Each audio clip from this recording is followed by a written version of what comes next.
Lima, আমি তো অফিসের কাজে ঢাকাতে যাচ্ছি, বুঝছো?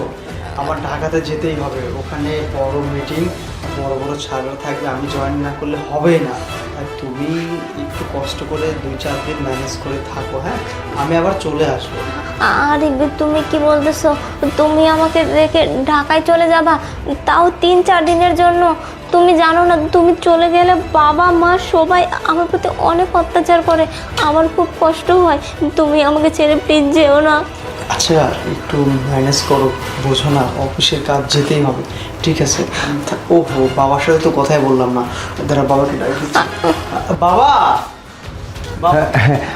আরে হ্যাঁ বাবা, আমি তো একটা মিটিংয়ের জন্য ঢাকাতে যাচ্ছি। আচ্ছা আচ্ছা আচ্ছা অফিসে অনেক কাজের চাপ, তো আমাকে যেতেই হবে। বলছি কি, তোমার বৌমাকে তুমি দেখে শুনে রেখো, হ্যাঁ? না না ঠিক আছে বাবা, আমি তো সব সময় ওর অনেক খেয়াল রাখি, আমি অনেক আদর যত্ন করি, তুই কোনো চিন্তা করিস না বাবা, তুই অফিস নিয়ে থাক, আর বাদ বাকিটা সব আমি দেখবো। আমার মেয়ের মতো না, আমি কত ভালোবাসি ওকে। আচ্ছা ঠিক আছে বাবা, তুই দেখে শুনে যা। আচ্ছা ঠিক আছে। না গেলে হতো না? না রে পাগল, যেতে হবে। শোনো, যদি টাকা পয়সা প্রয়োজন হয় আমাকে বলো, হ্যাঁ? আমি পাঠিয়ে দেবো। হ্যাঁ ঠিক আছে, তুই চিন্তা করিস না মা। Bye. আচ্ছা আচ্ছা।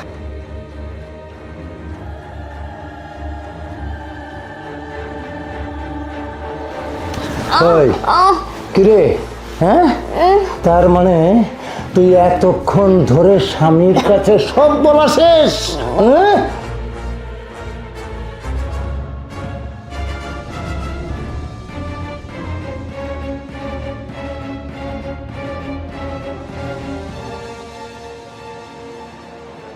বাবা আমার কাছে কেন আমার খুব তো যে এত অত্যাচার করি, এত মারি, এত যন্ত্রণা দিই, কেন তোর শিক্ষা হয়নি? হ্যাঁ বাবা আমাকে তোর শিক্ষা নেই? এই চুপ। তার মানে বুঝেছি, তোকে এখন থেকে অত্যাচারের মাত্রা আরো বাড়িয়ে দিতে হবে। এমন অত্যাচার করবো তোকে, এবার তুই দিশে মিশে না পেয়ে নিজেই বিষ ছাড়া আত্মহত্যা করে মরবি। মারবো না, তোকে তিলে তিলে শেষ করে দেবো। দাঁড়া, তোর কি পরিস্থিতি করি তুই দেখ। আমিরুল, আমাকে ছেড়ে দিন। তোর মাকে ডেকে নিয়ে আয় তো। কি হয়েছে বাবা? শোন, তোর ভাই আজকে ঢাকায় গেছে, বুঝেছিস? আর এই শয়তানি সমস্ত কথাগুলো আরিফকে বলে দিছে, এখানে কিভাবে অত্যাচার করি, কি করি, তুই কি করিস, আমি কি করিস, আর তুমি কি করো, সমস্ত কথাগুলো বলে দিছে। হ্যাঁ, যার কারণে ও ঘুরে আসার আগে ওকে এমন পরিস্থিতি করব যাতে বিষ না খেয়েও ও নিজেই যাতে আত্মহত্যা করার মতো ঘটনা ঘটায়। ও যতদিন বাড়ি থেকে না সরবে ততদিন আমাদের কোনো শান্তি নেই, বুঝেছ? হ্যাঁ হ্যাঁ, তুমি একদম ঠিকই বলছো। ও বাড়ি থেকে যাবে না মানে ও কি পাইছে?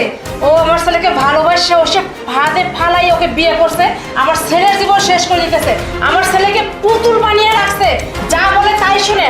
ওকে জানো না আমি অনেক অত্যাচার করি, তারপরও এখান থেকে যাওয়ার চেষ্টা করে না। আমি যেভাবেই হোক ওকে আমি তাড়াই দিব।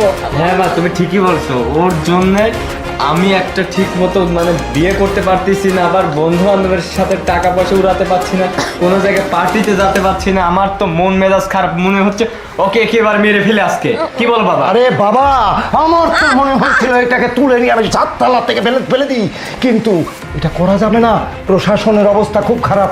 এইটা যদি করি তাহলে আরিফ বুঝতে পারলে সমস্যা। এই মেয়ে আসার পর থেকে তুমি চুপ করো তো, আজকে আমি কারো কথাই শুনবে না, আজকে ওকে আমি মেরে একবার ধর। কি হচ্ছে?